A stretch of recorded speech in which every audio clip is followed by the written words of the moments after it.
Hello friends, welcome back to our channel voice of Krishna.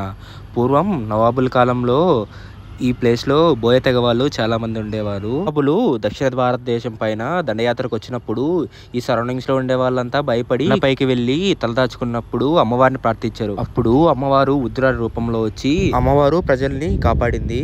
అమ్మవారి కత్తి దాటికి పెద్ద బండలే 2 ముక్కలయ్యాయి. అది చూసిన నవాబులు అక్కడి నుంచి పారిపోయారు. ప్రజలు ఇక్కడే అమ్మవారిని ఉండమని ప్రార్థించారు. అమ్మవారి అప్పటి నుంచి ఇక్కడే వెలిసింది. ఇది జరిగి 600 సంవత్సరాల పైన అవుతుంది. ఇక్కడ తీర్థాలు తీసుకొని పంట పొలాల మీద చల్లితే చీడపీడ పోతాయని భక్తుల నమ్మకము. బోయ తెగ వాళ్ళు ఎక్కువగా ఉండడం వల్ల బోయకొండ అనే పేరు వచ్చింది. లాస్ట్ వీడియో అయితే దర్శనం అయిపోయిందని చెప్పా కదా, ఇంకా మెల్లగా అయితే కిందకి వెళ్తున్నాము. ఇక్కడ చాలామంది రాయి మీద రాయి పెట్టి ఉన్నారు. బావ కూడా ఇలా పెట్టి ముక్కుంటే ఏదో మంచి జరుగుతుందని చెప్పేసి పెట్టి ఏదో బలంగానే ముక్కుంటున్నాడు. మీరు కూడా ఇలాంటివి నమ్ముతారా? కామెంట్ చేయండి. ఇంకా అలా మెల్లగా మాటలు చెప్పుకుంటూ కిందకైతే దిగేసాము. నెక్స్ట్ వీడియోలో కింద పార్క్కి వెళ్ళాము. అసలైన పని నెక్స్ట్ వీడియోలో ఉంటుంది.